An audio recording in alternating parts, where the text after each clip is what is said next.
Jalma sakti ngageruan lelembut. Gunung ngajadi walungan. Walungan ngajadi sagara. Gancangkeun. Panon poe ampir naek. Parahu kudurang se ayeuna, ayeuna oge.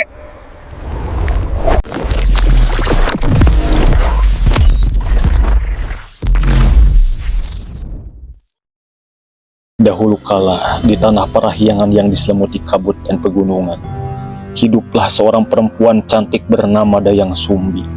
Ia tinggal di sebuah istana megah, putri dari seorang raja bernama Rama Prabu. Dayang Sumbi dikenal akan kecantikannya, tetapi karena kesendiriannya, hari-harinya ia habiskan menenun di pendopo istana, ditemani angin gunung dan seekor anjing hitam bernama Tumang. Suatu hari benang tenunnya terjatuh dan meluncur jauh dari tangannya. Dengan nada jenuh, Dayang Sumbi mengucap sebuah sumpah. Siapapun yang mengambil benang itu akan kujadikan suamiku.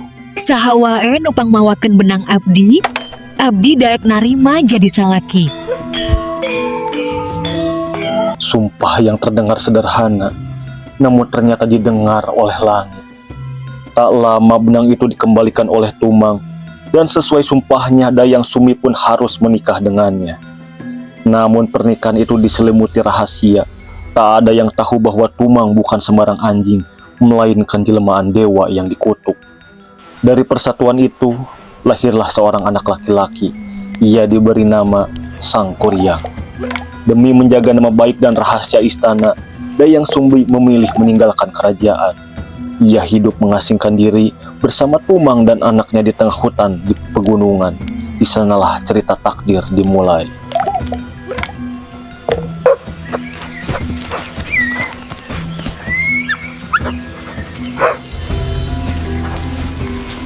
Tahun-tahun berlalu, Sang Kuryang tumbuh menjadi anak pemberani, cekatan dan penuh rasa ingin tahu.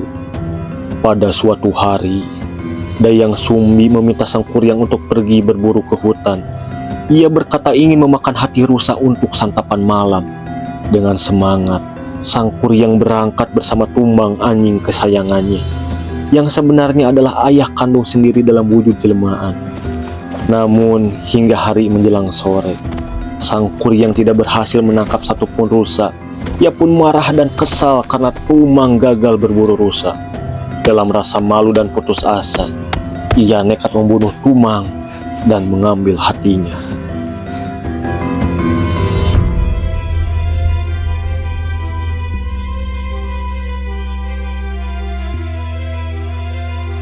I'm sorry.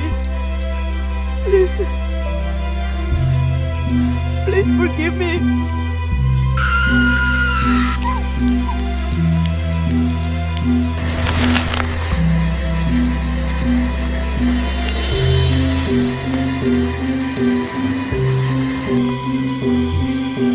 Dengan hati menyesal dan perasaan sedih yang mendalam karena telah tega membunuh anjing kesayangannya, ia membawa pulang hati Tumang dan diberikan kepada ibunya.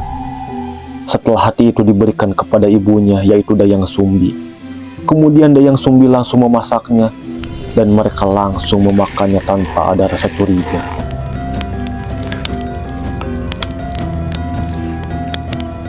Saat mereka selesai makan, Dayang Sumbi mulai curiga ketika ia tak menemukan Tumang di rumahnya. Dayang Sumbi pun menanyakan keberadaan Tumang kepada Sang Kuryang.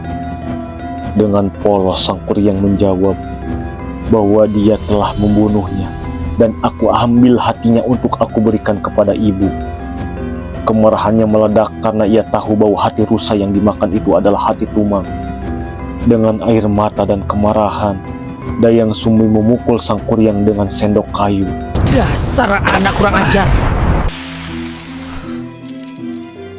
Luka itu membekas di keningnya. Lalu Dayang Sumbi mengusir Sang Kuryang dari rumah. Sang Kuryang pun pergi jauh menyelimuti rasa bersalah yang mendalam. Ia mengembara sendirian ke hutan belantara. Di sebuah gua tersembunyi, ia mulai bertapa. Tahun demi tahun berlalu. Rambutnya tumbuh panjang, tubuhnya mengeras oleh waktu dan latihan. Sang Kuryang tumbuh menjadi seorang laki-laki sakti yang tak lagi sama, tapi luka masa lalu masih tinggal di hatinya. Hari itu, kabut tipis turun menyelimuti lereng gunung. Di antara bunga liar dan sawah bertingkat, dua sosok asing saling menatap. Sang kuryang telah dewasa, rambut panjang, tubuh kuat, dan mata tajam. Dayang Sumbi tetap cantik, wajahnya tak menua, seolah waktu berhenti karena efek makan hati tumang dahulu. Mulih di mana, Nyai? Mulih ti walungan, Kang. Tos ngalacai. Mereka berbincang, mereka tersenyum, hati yang kosong perlahan terisi. Tak ada yang tahu bahwa mereka adalah ibu dan anak. Dan hari-hari berikutnya, mereka berjalan bersama menikmati senja menyusuri jalan desa, tertawa di bawah rindangnya pohon beringin, hingga akhirnya sang kuryang melamar Dayang Sumbi. Menikahlah denganku, katanya. Aku ingin mendampingimu selamanya. Nyai, Abdi hoyong ngajadikeun anjeun pamajikan abdi. Hayu orang nikah, ayeuna cintain. Dayang Sumbi terkejut, tapi hatinya telah luluh. Namun suatu malam saat sang kuryang tertidur di pangkuannya, ia melihat sebuah tanda lahir di punggung anak muda itu. Tanda bulan sabit di tempat yang sama, seperti tanda lahir putranya dahulu. Hatinya hancur, matanya basah. Ia tak bisa menerima kenyataan bahwa cinta yang tumbuh adalah cinta yang tak boleh ada. Lamun anjeun cinta ka abdi, wangun danau jeung parahu sama meh panon poe naek. Abdi sanggup, Nyai. Abdi bakal nyieun danau jeung parahu peuting ieu oge. Tapi hiji syarat, anjeun kedah jadi pamajikan abdi. Jalma sakti ngageruan lelembut. Gunung ngajadi walungan.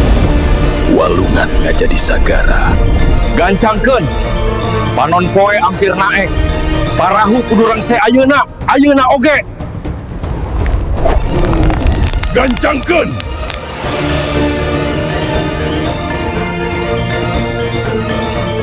Tapi Dayang Sumbi tak tinggal diam. Di tengah malam, ia membakar jerami besar di sisi timur, menciptakan cahaya merah seperti fajar. Hampura anak king. Upami kabeneran teu dijaga, jagat ieu bisa murak jadi kutukan. Ia juga membangunkan ayam jantan dengan sihirnya agar berkokok sebelum waktunya.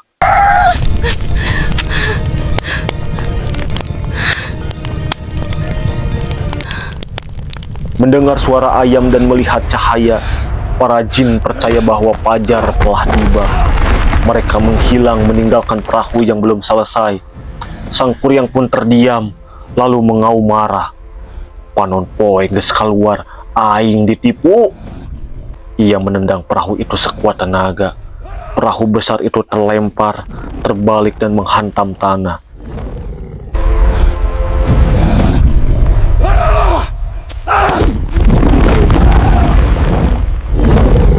Dan disitulah Gunung Tangkuban Parahu terbentuk. Sebuah bukti cinta yang gagal dan sebuah kutukan yang abadi.